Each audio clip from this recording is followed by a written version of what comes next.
Seorang pria hanya mengikuti tes bakat, dan menarik perhatian malaikat suci untuk turun ke bumi.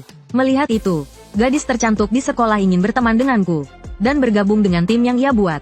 Dua sekolah bergengsi bahkan memperebutkanku habis-habisan, tapi aku menolak semua undangan yang diberikan, karena adik perempuanku sangat membutuhkan biaya pengobatan yang besar.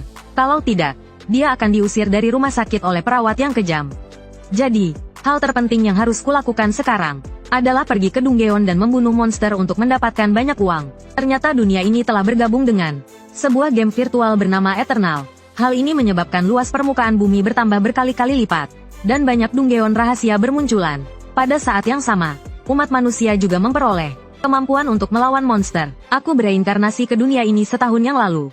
Sebelum aku bisa beradaptasi dengan identitas baruku, orang tuaku meninggal dunia. Tak lama kemudian, adik perempuanku menderita penyakit aneh, dan hanya bisa bertahan hidup dengan sihir penyembuhan dari Priest.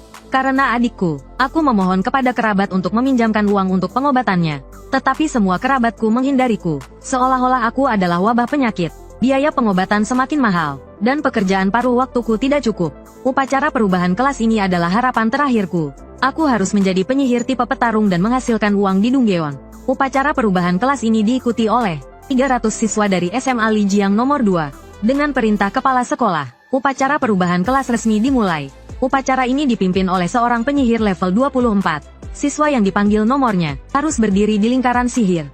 Dengan suara ding, ia mengayunkan tongkatnya. Cahaya sihir ungu menyala di altar kebangkitan, diikuti oleh gelombang sihir yang dahsyat, yang membuat kami semua terhuyung. Aku tercengang dalam hati. Seorang penyihir profesional memimpin upacara perubahan kelas, bisa menghasilkan setidaknya 6 digit. Penghasilan itu setara dengan gajiku selama 3 tahun. Li Xiangyang, wali kelas 5, mulai memanggil nama. Nomor 1, Zheng Cheng, silakan naik ke altar kebangkitan. Seorang siswa berambut landak di sampingku langsung mengangkat tangannya. Dia terlihat sangat bersemangat dan gugup saat dia melangkah ke altar kebangkitan. Sebuah lingkaran sihir perlahan menyala di atasnya. Kerumunan di bawah memperhatikan Zheng Cheng dengan seksama, penasaran kelas apa yang akan ia bangkitkan. Sayangnya, Zheng Cheng membangkitkan 3 kelas pendukung. Enchanter adalah pilihan terbaik untuknya. Setelah menunggu sekitar 2,5 jam, akhirnya giliranku. Sebelum melangkah ke altar, aku mendengar banyak suara. Banyak teman sekelasku menyemangatiku. Ketua kelas mereka, Tang Tianjun, wali kelas 6, tersenyum sinis pada Li Xiangyang dan berkata, sepertinya belum ada siswa di kelasmu yang menjadi kelas petarung. Aku mengkhawatirkan karir mengajarmu. Kelas mereka sudah memiliki 21 kelas petarung. Jika ada satu lagi kelas langka, target tahun ini akan tercapai. Guruku hanya bisa menahan amarahnya. Saat itu, mereka menoleh ke arahku. Ketua kelas kalian, kok diam saja berdiri di situ? Tanpa mereka sadari, saat itu aku merasakan energi aneh mengelilingi tubuhku. Kalung yang kugantung di leherku tiba-tiba memancarkan cahaya redup. Ini membuatku bingung. Liontin emas itu semakin terang. Saat berikutnya, dari liontin itu terpancar gelombang energi yang sangat besar. Di saat yang sama, sistem yang tersembunyi di dalam tubuhku mendeteksi energi yang sedang diaktifkan. Aktivasi sistem selesai. Sebuah antarmuka sistem yang hanya bisa kulihat muncul di atasku. Sistem bantuan pekerjaan terkuat berhasil diaktifkan. Hadiah pemula, bakat tingkat S. Perlindungan malaikat suci. Apakah ingin mengambilnya? Aku menggosok mataku. Masih tak percaya. Pasti mataku berhalusinasi. Tapi ketika aku menyentuh antarmuka sistem itu, ternyata aku bisa merasakannya. Sepertinya semua yang terjadi ini nyata. Sebenarnya, kalung ini kubeli derat di kios pinggir jalan di kehidupanku sebelumnya. Entah bagaimana, kalung ini ikut bereinkarnasi denganku. Saat itu, aku sudah menduga kalung ini pasti benda berharga. Tapi setelah ku coba selama lebih dari 2 bulan, tanpa reaksi apapun, aku menyerah. Tapi sekarang, kalung ini bisa membantuku mengaktifkan sistem bantuan. Benar-benar kejutan yang menyenangkan. Saat ini, aku masih berdiri termangu di tengah lapangan. Ini membuat guru dan teman-teman sekelasku bingung. Slit, seberkas cahaya keemasan melesat dari tubuhku ke langit. Detik berikutnya, semua orang yang hadir mendongak menatap fenomena aneh di langit. Kepala sekolah menatap langit dengan tercengang. Apakah ini yang disebut fenomena kebangkitan bakat legendaris? Saat itu, di dalam cahaya keemasan itu, seorang malaikat perlahan muncul. Malaikat ini melangkah tanpa alas kaki ke arahku. Melangkah hampa ke arahku. Aku terpesona oleh penampakan malaikat di depanku. Untuk sesaat, aku bingung harus berbuat apa. Wajah suci malaikat itu memandang dingin ke arah semua orang di bawah. Saat itu, semua orang tercengang. Sampai saat ini, mereka belum pernah mendengar ada orang yang mengalami kebangkitan. Dengan malaikat turun ke bumi, Malaikat di atas berkata, cahaya adalah keyakinanmu, sumber kekuatanmu. Izinkan aku menjadi kekuatanmu. Jari malaikat itu perlahan terulur ke wajahku. Kemudian, seluruh tubuhnya berubah menjadi cahaya keemasan dan menyatu ke dalam dahiku. Saat aku membuka mata lagi, pupil mataku berubah. Malaikat suci akan selalu melindungiku di dalam tubuhku. Energi yang sangat besar membuatku hampir tak sanggup. Dengan rauman keras, aku melepaskan kekuatan magisku. Cahaya keemasan di atasku berubah menjadi 3 sosok manusia dengan pekerjaan berbeda. Penyihir, ksatria, dan pendeta. Fenomena aneh yang beruntun ini membuat teman-teman sekelasku merinding. Pertama, aku mendapatkan sumpah perlindungan dari malaikat suci. Upacara pemilihan bakat pergantian kelas lagi. Keberuntungan macam apa ini? Pak Guru Li tercengang melihatnya. Jika tebakannya benar, ini pasti 3 kelas tersembunyi. Terlihat 3 bayangan kelas di langit, masih memancarkan cahaya, menunggu pilihanku. Aku mengusap daguku, sedikit bingung. Penyihir cahaya, pendeta suci, dan paladin. Semuanya kelas yang sangat bagus. Aku tidak terburu-buru memilih kelas, melainkan berpikir dengan cermat. Jika salah pilih, mungkin akan mempengaruhi karirku nanti. Pertama, aku melihat penyihir cahaya. Dia adalah kelas penyerang murni. Meskipun serangannya dahsyat, kemampuan bertahan hidupnya sedikit. Jadi, di dunia yang penuh dengan rasa asing ini, dia mudah dikalahkan. Sebaliknya, pendeta memiliki banyak kemampuan bertahan hidup, dan juga menguasai kemampuan kebangkitan yang luar biasa. Sayangnya, kemampuan bertarungnya terlalu kurang, hanya bisa bergantung pada orang lain untuk bertahan hidup. Maka, hanya tersisa paladin. Dia adalah kelas serba bisa menyerang, bertahan, dan menyembuhkan, meskipun tidak ada kemampuan yang sangat menonjol. Dengan bakat afinitas cahaya suci, justru paling cocok untukku. Tanpa ragu, aku menunjuk, dan memilih kelas terakhir, paladin. Setelah merasakan pilihanku, paladin itu tiba-tiba turun dari langit dan mendarat di tanah. Tubuhnya seperti cahaya keemasan yang perlahan menghilang. Kemudian, cahaya keemasan itu menyelimutiku di atas altar kebangkitan. Antar muka sistem muncul. Selamat, aku berhasil berganti kelas menjadi paladin. Beberapa saat kemudian, seorang paladin dengan 6 sayap emas muncul di hadapan semua orang. Aku menarik kembali paladin dan cahaya suci. Aku tak bisa menahan kegembiraanku. Tidak hanya itu, aku juga mendapatkan 3 kemampuan. Levelku juga melonjak dari 0 ke 10. Aku turun dari altar kebangkitan dan banyak orang mengerubungiku, mengajakku bergabung dengan tim mereka. Di antaranya ada primadona sekolah yang biasanya cuek dan beberapa orang hebat. Tiba-tiba, wali kelas muncul dan mendorong mereka semua. Jangan berkerumun di sini, bubar. Matanya berbinar-binar. Ini kan kelas tersembunyi. Bagaimana mungkin dia tidak bersemangat? Zoe, penampilanmu hari ini cukup bagus. Istirahatlah hari ini. Besok aku akan membawamu ke kantor kepala sekolah. Malam harinya, aku mulai mempelajari beberapa poin distribusi dan atribut di panel. Setelah pergantian kelas, tidak hanya atribut meningkat, tetapi juga mendapatkan poin atribut tambahan. Aku memprioritaskan kekuatan, kemudian ketahanan. Karena hanya dengan daya serang yang cukup besar, kita bisa membunuh monster. WOS, poin atribut yang baru saja ditambahkan membawa perubahan besar pada tubuhku. Aku bisa merasakan energi yang mendidih di dalam tubuhku. Antar muka sistem muncul secara otomatis. Terdeteksi distribusi poin atribut pertama kali oleh pemilik kelas. Misi Paladin diaktifkan. Terima. Aku tersenyum kecil. Terima. Sistem bantuan yang sempurna. Ternyata menyelesaikan misi bisa mendapatkan hadiah. Melihat hadiahnya begitu melimpah, aku langsung menerimanya. Level. Sistem sedang mencocokkan arena latihan acak yang sesuai dengan levelku. 1 detik sebelum aku memasuki arena latihan, suara sistem masih terngiang di kepalaku. Seriuslah dalam menghadapi ujian ini. Jika kau mati dalam ujian, kau akan benar-benar mati. Yang mengejutkanku, aku malah diteleportasi ke tambang yang gelap gulita. Saat aku menoleh untuk melihat sekeliling, aku tidak menyadari ada monster di belakangku. Swos, monster itu menyerang dengan cakar tajamnya. Aku mendengar bahaya di belakangku. Tanpa ragu, aku langsung mundur, dan berhasil menghindari serangan monster itu. Aku terkekeh. Baguslah kau datang. Ini pertama kalinya aku berhadapan langsung dengan monster. Aku ingin mencoba membunuhnya tanpa menggunakan skill. Kakiku menghentak tanah dengan keras. Swos, aku melompat ratusan meter ke belakang monster. Tubuhku menjadi jauh lebih lincah dari sebelumnya. Daya lompatku juga meningkat beberapa kali lipat. Monster itu kembali mengayunkan cakarnya ke arahku. Tetapi masih bisa kuhindari. Aku sekarang bisa melihat semua gerakannya dengan jelas. Monster di depanku ini bukan tandingan bagiku. Namun, sedetik kemudian, entah dari mana, dari belakangnya, muncul sebuah tentakel yang langsung mengenai tubuhku, dan menahanku ke dinding. Aku menatap luka di perutku dengan tak percaya. Aku terlalu sombong. Aku terlalu meremehkan monster itu. Monster itu tertawa mengejek di depanku. Ekspresinya seolah berkata, lanjutkan saja kesombonganmu. Lihat saja. Aku akan mencakarmu sampai mati. Aku meletakkan tanganku di luka. Skill Paladin. Penyembuhan lambat. Dalam 30 detik, lukaku akan sedikit pulih. Kemudian, dengan cahaya kemasan yang memancar, aku menatap tajam monster itu. Sepertinya, bahkan monster level rendah pun tidak boleh diremehkan. Monster itu kembali menyerangku dengan cakarnya. Ia tidak ingin dibunuh balik oleh mangsanya. Tapi aku juga tidak mungkin mati di sini oleh monster ini. Aku merentangkan kedua tanganku, mempersiapkan sihir serangan berbentuk salib. Swoosh, tebasan salib terlepas dari tanganku dan menyerang monster itu. Saat monster itu terkena level C, seranganku, tubuhnya tiba-tiba membeku. Dan di saat itu juga, aku berada di depannya. Cakaranmu tadi masih terasa sakit. Sekarang giliranku untuk membalas. Aku memusatkan kekuatan paladin di kepalaku. Seperti haki milik para bajak laut. Bam, tinjuku menghujani dada monster itu seperti senapan mesin. Bertubi-tubi. Akhirnya, dengan satu pukulan terakhir, aku berhasil membunuh monster itu. Sistem memberitahu, membunuh monster gurabi. Uji coba selesai. Penilaian yang diberikan adalah A. Dan aku mendapat 3 hadiah. 10 poin atribut tambahan, skill paladin, dan 1 perlengkapan paladin acak. Poin atribut dan skill adalah sumber kekuatan seorang petarung. Saat ini aku tidak terburu-buru untuk meningkatkan skill. Jadi poin atribut bebas adalah pilihan terbaik. Hadiah acak yang kudapatkan adalah pedang satu tangan biasa.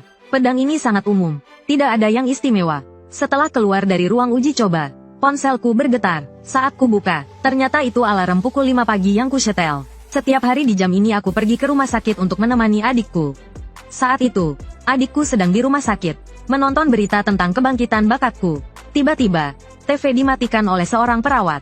Dengan nada kesal, perawat itu berkata, masih sempat-sempatnya nonton TV. Lalu dia mengeluarkan tagihan biaya pengobatan yang sangat mahal.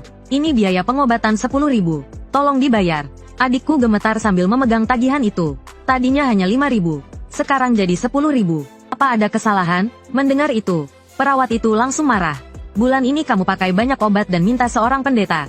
Ditambah lagi aku yang sudah merawatmu. Apa tidak seharusnya diberi sedikit tips? 10.000 itu tidak banyak. Perawat itu terus membentak adikku. Menurutku, kamu tidak ditakdirkan untuk sembuh dari penyakit orang kaya ini. Orang miskin harus tahu diri. Saat itu, seorang pria parubaya muncul di belakangnya dan memegang bahunya. Suster, kata-kata seperti itu tidak pantas diucapkan. Pria itu mengancam, jika ucapanmu ini, kusampaikan ke kantor kepala rumah sakit. Menurutmu apa kamu masih bisa bekerja di sini? Mata perawat itu berkilat. Pria ini jelas bukan orang baik-baik. Baiklah, lebih baik aku tidak memprovokasinya. Sebelum pergi, dia mengingatkan adikku untuk membayar biaya pengobatan hari ini juga. Adikku ketakutan dengan kedatangan 2 orang asing itu. Dia tidak tahu apakah mereka penagih hutang atau bukan. Namun, pria yang bicara tadi, memberikan kartu namanya, dan mengaku sebagai temanku. Saat itu, aku membuka pintu kamar, dan bertanya pada adikku tentang uang 100.000 yang tiba-tiba ada di rekeningnya. Aku bertanya dari mana uang itu. Begitu masuk, aku melihat 2 pria, sedang bermain game dengan adikku. Dia Zhao Wenbin, sekretaris wali kota. Dia ingin membicarakan sesuatu denganku. Tak enak menolak orang yang bersikap baik. Kukatakan bahwa ruangan ini kurang tepat untuk bicara. Kita pindah tempat saja. Lalu Zhao Wenbin meminta anak buahnya untuk menemani adikku bermain sebentar. Sementara dia keluar bicara denganku. Kami berdua pergi ke kafe terdekat. Dia memujiku dan mengucapkan selamat atas bakat tingkat S yang kudapatkan. Penjaga malaikat suci, beralih profesi menjadi paladin. Lalu dia menjelaskan maksud kedatangannya. Wali kota sangat memperhatikan kebangkitan bakatmu. Beliau bahkan secara khusus menekan media agar tidak mengganggumu. Tawarannya pun sangat menggiurkan. Ini kunci brankas di bank kota. Di dalamnya banyak sumber daya. Silakan ambil sesukamu. Aku terdiam sejenak. Sepertinya tidak ada makan siang gratis di dunia ini. Maksud wali kota sudah jelas. Dia berharap setelah aku menjadi kuat, aku bisa membalas budi padanya. Melihatku belum merespon, dia mulai berbicara. Mulai hari ini, akan ada tim medis profesional yang melayani Nona Zhou Yun 24 jam. Selain itu, wali kota juga telah menghubungi seorang pendeta tingkat 2 level 36 yang akan datang khusus ke kota Lijiang sebulan lagi untuk merawat Nona Zhou Yun. Aku tersenyum miring. Terima kasih atas perhatian wali kota. Dalam hatiku, aku berpikir, semua kelemahanku sudah kau ketahui. Ini bukan negosiasi, tapi kau sedang mencoba merekrutku. Setelah kembali ke kamar rawat, aku menceritakan semua percakapan dengan Zhao Wenbin. Kata demi kata kepada adikku. Adikku sangat gembira. Tak disangka orang yang kulihat di TV itu aku. Apakah ini saatnya keluarga Zhou kita akan sukses? Aku menjentikkan jarinya di kepalanya. Jangan memikirkan hal-hal yang tidak penting. Fokuslah untuk sembuh di sini. Tiba-tiba aku teringat 3 skill paladin. Salah satunya adalah kemampuan penyembuhan. Mungkin bisa memulihkan sedikit HP adikku. Aku meletakkan tanganku di kepala adikku. Perlahan, titik-titik cahaya muncul di telapak tanganku. Skill penyembuhan diaktifkan. Seketika, pilar cahaya penyembuhan muncul di sekitar adikku. Adikku merasa sangat nyaman, rasanya seperti berendam di air panas, dan mendapatkan pijatan seluruh tubuh. Aku tersenyum puas, meskipun tidak bisa menyembuhkan adikku sepenuhnya. Meringankan rasa sakitnya pun sudah cukup. Keesokan harinya, aku pergi bersama kepala sekolah untuk bertemu dengan guru dari 4 sekolah terbaik. Aku bertanya pada kepala sekolah universitas apa saja yang termasuk dalam 4 sekolah itu. Tak disangka, 4 universitas yang disebutkan kepala sekolah tidak termasuk 3 universitas top. Kami berjalan ke ruangan paling dalam. Belum sempat masuk, kami sudah mendengar beberapa perwakilan sekolah berdebat untuk memperebutkanku. Kepala sekolah tertawa dan membuka pintu. Jangan berdebat dulu, saya sudah membawa siswa terbaik angkatan ini. Para guru langsung diam, dan memandangku dengan penuh minat. Salah satu guru berkepala botak berkata, tanpa basa-basi lagi, biarkan saya menjelaskan penawaran dari Universitas Rongguang. Jika kamu setuju masuk ke universitas kami, kamu akan mendapatkan 2 juta yuan dan 3 buku skill eksklusif Paladin. Aku terkejut, keluarga biasa hanya berpenghasilan 6.000 yuan sebulan. Tapi Universitas Rongguang langsung menawarkan 2 juta yuan, dan buku skill eksklusif Paladin yang sulit didapatkan orang biasa. Namun, guru lain yang mendengar tawaran itu tertawa. Dengan tawaran seperti itu, berani-beraninya kalian merekrut siswa? Lalu dia melanjutkan, Zoe, jika kamu masuk ke Universitas Chuanan, kamu akan mendapatkan 3 juta yuan, dan 3 buku skill Paladin per tahun. Bahkan, kamu akan diajar langsung oleh seorang ksatria level 3 level 56. Aku belum sempat merespon, tapi kepala sekolah di sampingku terkejut. Level 56 adalah level yang mendekati puncak di planet biru. Jika dia mau menerimaku sebagai muridnya, masa depanku pasti tak terbatas. Kemudian guru ketiga berbicara, jika kamu setuju masuk ke Universitas Hancheng kami, meskipun hanya bisa memberikan 2 juta yuan, kamu akan langsung mendapatkan sumber daya kultivasi tingkat B. Kepala sekolah akhirnya tak tahan lagi, dan menyuruhku untuk segera menyetujuinya. Karena sumber daya kultivasi tingkat B tidak dapat diukur dengan uang. Selama ada harta surgawi dan sumber daya bumi, bahkan seekor babi pun bisa dibudidayakan menjadi monster buas yang kuat. Setelah guru wanita itu selesai berbicara, matanya menatap tajam. Zoe, saatnya membuat pilihan. Tapi aku memberikan jawaban yang berbeda, yaitu, aku berencana untuk menolak tawaran khusus kalian. Mendengar itu, guru wanita itu sedikit malu dan marah. Dia ingin tahu mengapa. Menghadapi pertanyaannya, jawabanku tegas dan jelas. Aku hanya ingin masuk ke 3 universitas top. Kalian sama sekali tidak memenuhi kriteriaku. 3 universitas tersebut adalah Universitas Suhang, Universitas Qingjin, dan Universitas Modu yang terkuat. Ketiga universitas ini tidak pernah menawarkan penerimaan khusus. Hanya dengan mencapai nilai yang sebenarnya seseorang bisa masuk ke universitas mereka. Mendengar kata-kataku, salah satu guru berkepala botak meledakkan auranya. Dia berkata, kupikir dia bibit unggul. Ternyata dia anak nakal yang sombong. Guru berkepala botak ini telah melihat riwayatku sebelumnya. Kekurangan selama 18 tahun dan tanpa sumber daya yang baik untuk mengisinya. Jadi kekuatannya buruk dan nilai atributnya rendah. Sama sekali tidak mungkin masuk ke 3 universitas top. Dan tekanan yang dia pancarkan hampir membuatku jatuh. Jika ini 3 hari yang lalu, aku mungkin langsung berlutut dan berkeringat dingin. Melihat itu, kepala sekolah langsung berdiri di depanku. Dia meledakkan auranya untuk melawan tekanan guru itu. 2 energi beradu. Tidak ada yang mau mengalah. Guru Zhao, apa maksudmu? Apakah kau ingin menindas muridku di wilayahku? Guru wanita itu terkejut dalam hati. Aku benar-benar bisa bertahan selama 3 tarikan napas di bawah tekanan Zhao Tianfu. Anak ini memang luar biasa. Namun, kata-kataku barusan memang membuat beberapa guru tidak senang. Lagi pula, nadaku terlalu sombong. Para guru pergi tanpa menoleh ke belakang. Karena siswa Zoe memiliki aspirasi yang tinggi.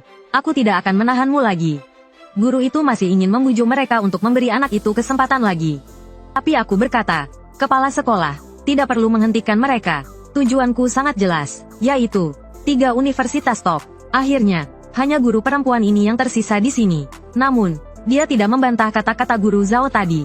Karena di tempat ini, jenius sangatlah banyak. Namun, mereka yang bisa masuk ke 3 universitas terbaik sangatlah langka. Saya tersenyum dan menyuruhnya untuk tidak mencampuri urusan saya. Saya akan membuktikan kemampuan saya melalui ujian besar. Menjadi salah satu yang langka itu.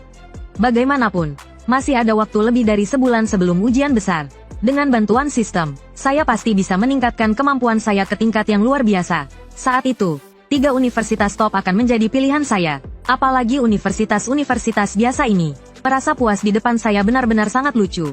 Guru perempuan itu tidak marah dengan kata-kata saya. Dia berkata bahwa semangat muda itu bagus. Namun, dia merasa saya sedikit terlalu percaya diri. Mengenai pernyataan saya yang penuh percaya diri, dia sangat menantikan hasilnya. Jika kamu berhasil masuk ke universitas top, saya akan memberimu selamat. Waktu berlalu dengan cepat. Tibalah hari ujian besar 1 bulan kemudian. Saat itu, banyak orang melihat kehadiran saya dengan berbisik. Saya yang sekarang bukanlah saya yang sebulan lalu. Saya sekarang sangat kuat dan penuh dengan aura seorang juara. Dan semua orang bisa merasakannya, termasuk teman-teman sekelas yang lemah. Hari ini, saya akan meraih posisi pertama dalam tantangan ini. Kemudian masuk ke 3 universitas terbaik. Segera, tantangan rahasia ini dibuka. Lokasinya adalah dalam hutan gelap. Ini membuat semua orang sangat terkejut. Karena tantangan rahasia ini penuh dengan bahaya. Dan juga ada medan rawa. Sedikit saja ceroboh, nyawa bisa melayang. Wali kelas juga sangat serius saat ini. Ingat, ukur kemampuan kalian. Jika menghadapi bahaya di Dunggeon, segera gunakan gulungan kembali. Kalau tidak, mati di sini berarti mati sungguhan. Saat waktunya tiba, kekuatan teleportasi dunia rahasia menyelimuti semua peserta. Yang lain memilih tingkat kesulitan keras dan berkelompok lebih dari 3 orang. Ya, hanya aku yang memilih menantang Dunggeon mimpi buruk sendirian. Ini membuat beberapa orang berpikir aku terlalu sombong. Lagi pula, tidak pernah ada yang bisa menyelesaikan Dunggeon mimpi buruk sendirian. Saat ini, di hutan di belakangku, muncul banyak mata merah yang mengawasiku. Bahkan kepala dinas pendidikan berpikir aku terlalu gegabah. Lalu dia mengarahkan kemarahannya pada sekolah. Kenapa kalian membiarkan Zhou Yi, seorang paladin, memasuki Dunggeon mimpi buruk? Itu tingkat kesulitan dengan tingkat kematian yang sangat tinggi. Lalu dia baru mengetahui alasannya. Karena bulan ini aku telah menggunakan banyak sumber daya kota, hanya untuk mendapatkan nilai bagus. Jika aku gugur di Dunggeon, itu akan menjadi pukulan besar bagi seluruh kota Lijiang. Dia sangat marah, karena aku sama sekali tidak menghargai dukungan pemerintah. Guru Luo menyuruhnya untuk tenang. Jika Zhou Yi melakukan ini, pasti dia punya kartu as. Dia tidak mungkin membiarkan dirinya mati. Di sisi lain, aku bergerak cepat di dalam Dunggeon. Tiba-tiba, aku merasakan aura bahaya. Sering, aku langsung memanggil kapak besar. Hari ini, tidak ada yang bisa menghentikanku mendapatkan nilai bagus. Pada saat yang sama, seekor monster berambut merah muncul di depanku dan menyerangku dengan cakarnya. Tapi aku hanya tertawa. Baguslah kau datang. Rasakan kekuatan kapak besarku. Swos. Saat kapakku jatuh, energi kemasan meledak. Meskipun aku hanya level 10 bulan ini, rata-rata atributku telah mencapai 47 poin yang luar biasa. Ini setara dengan petarung level 13. Bahkan di seluruh provinsi Suhang, aku bisa masuk jajaran peserta ujian terbaik. Dan monster yang menghalangiku tadi sudah kupotong menjadi 2. Saat ini aku sangat percaya diri. Karena monster di depanku tidak berani maju, aku yang harus memulai serangan.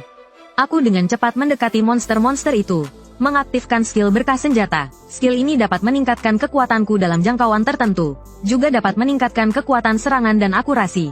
Dengan satu ayunan, aku bisa mengalahkan monster Dunggeon mimpi buruk ini.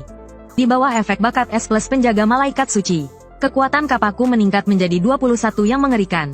Kapak jatuh, ledakan terus terdengar dari belakang. Jika orang luar tahu aku memiliki atribut ini, mereka pasti akan iri. Tiba-tiba, 3 monster lagi menerkamku dari belakang. Aku mengayunkan kedua tanganku dan menggunakan tebasan silang. Seketika, semua monster terhenti. Lalu, setelah beberapa tebasan, semua monster di depanku terbunuh. Adegan ini membuat orang-orang di tribun sangat gembira. Sepertinya dia bukannya percaya diri tanpa alasan. Dia benar-benar memiliki kekuatan untuk mendukungnya. Wali kelasku melihat sesuatu yang tidak biasa padaku. Jika diperhatikan dengan seksama, kecepatanku bahkan lebih cepat daripada siluman kucing. Bukan hanya kecepatan, gerakan mantranya juga sangat cepat. Sepertinya dia benar-benar jenius pertempuran. Ini membuat wali kelas di sebelah iri. Tidak disangka bibit unggul seperti ini ditempatkan di kelas 5. Melihat pertarunganku, wali kota sangat terkejut. Meskipun dia merasakan naluri bertarungku sangat kuat, caraku bertarung tidaklah bijaksana, karena aku sudah menghabiskan banyak stamina di gelombang pertama serangan Nekomata. Namun, Dunggeon tingkat mimpi buruk tidak sesederhana itu, karena di dalamnya terdapat Nekomata yang tak terhitung jumlahnya. Jika aku terus bertarung seperti ini, staminaku mungkin akan habis dan aku akan terancam bahaya oleh monster-monster itu. Dalam sekejap mata, sekelompok besar Nekomata menyerangku. Penonton di bawah merasa tegang melihat begitu banyak Nekomata menyerangku. Namun, seranganku tetap terbuka lebar. Berapapun banyak monsternya, aku menebas mereka dengan satu ayunan kapak, menghancurkan mereka berkeping-keping. Dengan ayunan lembut tanganku, tebasan salib muncul, siap untuk menghentikan gerakan mereka. Suara zeng terdengar. Setelah tebasan salib mendarat, serangkaian serangan sihir bertubi-tubi menghantam mereka, mencabik-cabik mereka semua. Selama kapakku tetap di tanganku, ku tak terkalahkan di dalam Dunggeon ini. Setelah tebasan kapak terakhir, semua nekomata di lantai pertama telah kubunuh.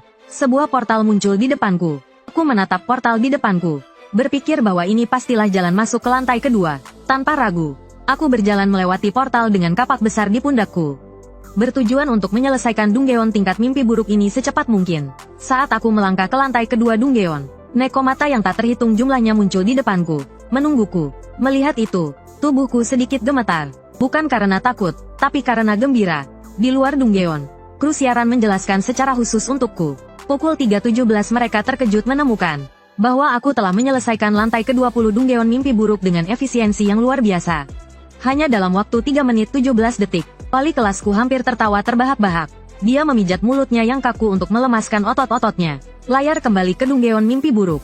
Aku sedang berhadapan dengan nekomata yang tak terhitung jumlahnya. Monster kecil di lantai ini adalah nekomata, dan Minotaur di belakang adalah bosnya. Melihat barisan musuh yang tangguh, aku berpikir, jika tim 5 orang biasa masuk ke sini, mereka pasti akan mati. Nekomata yang tak terhitung jumlahnya meraung bersamaan, menunjukkan keganasan mereka. Detik berikutnya, tanpa memberiku waktu untuk bereaksi, mereka menyerbu. Selain itu, beberapa nekomata adalah penyihir, dan melancarkan serangan jarak jauh kepadaku. Aku menunduk dan melihat, pola hitam melilit tubuhku. Tiba-tiba, tanganku terikat oleh kutukan nekomata. Menghadapi serangan sihir ini, bahkan wali kelasku pun merasa tegang.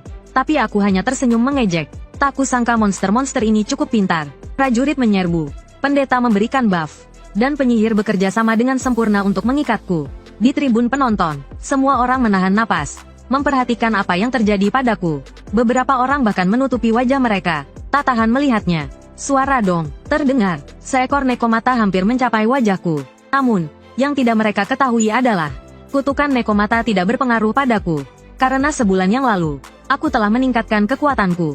Tubuhku memancarkan cahaya keemasan, dan di tanganku muncul bola salib. Ini adalah skill terkuat Paladin, salib suci. Pada saat ini, seberkas cahaya keemasan berbentuk salib melesat ke atas di depanku. Semua monster yang terkena cahaya suci ini terbakar dan hancur, seperti dimusnahkan oleh api. Hasil akhirnya, hanya aku yang tersisa berdiri di sini. Sementara monster-monster lainnya tergeletak di bawah kapakku. Melihat pemandangan ini, wali kota tidak bisa duduk diam. Mungkinkah ini artefak serangan kelompok tingkat B? Serangan area luas yang bisa membunuh semua monster di depannya dengan satu serangan? Hatinya sedikit terkejut. Dia tahu pemerintah memberinya banyak sumber daya, tetapi paling banyak hanya sampai skill tingkat C. Tapi dari mana dia mendapatkan skill tingkat B? Akhirnya, hanya tersisa satu Minotaur yang berdiri di depanku. Aku mengayunkan kapakku. Jangan hanya berdiri melongo di sana. Aku akan menghabisimu. Cepat serang. Aku ingin segera ke lantai berikutnya. Saat berikutnya, Minotaur itu merasakan kemampuanku yang luar biasa. Ia langsung menggunakan dua skill, yaitu tubuh baja dan mengamuk. Lalu, skill ketiganya, ia menghentakkan kaki ke tanah, membuat tanah retak. Dengan kecepatan tinggi, ia melesat ke depanku. Dia sekarang dalam status tubuh baja. Kerusakan apapun tidak akan bisa menghentikan mode amukannya. Melihat itu, aku menggunakan skill terkuatku, tebasan kosong, untuk menerbangkannya. Selain itu, tubuhku dengan cepat mendekat dan secara berturut-turut mengayunkan kapakku ke arahnya di udara. Pada saat itu, Minotaur itu merasa tubuhnya tiba-tiba membeku dan tidak bisa bergerak. Dan selanjutnya adalah giliranku untuk menyerang. Aku mengayunkan kapakku ke belakang dengan kuat. Minotaur berbadan keras. Bersiaplah untuk mati.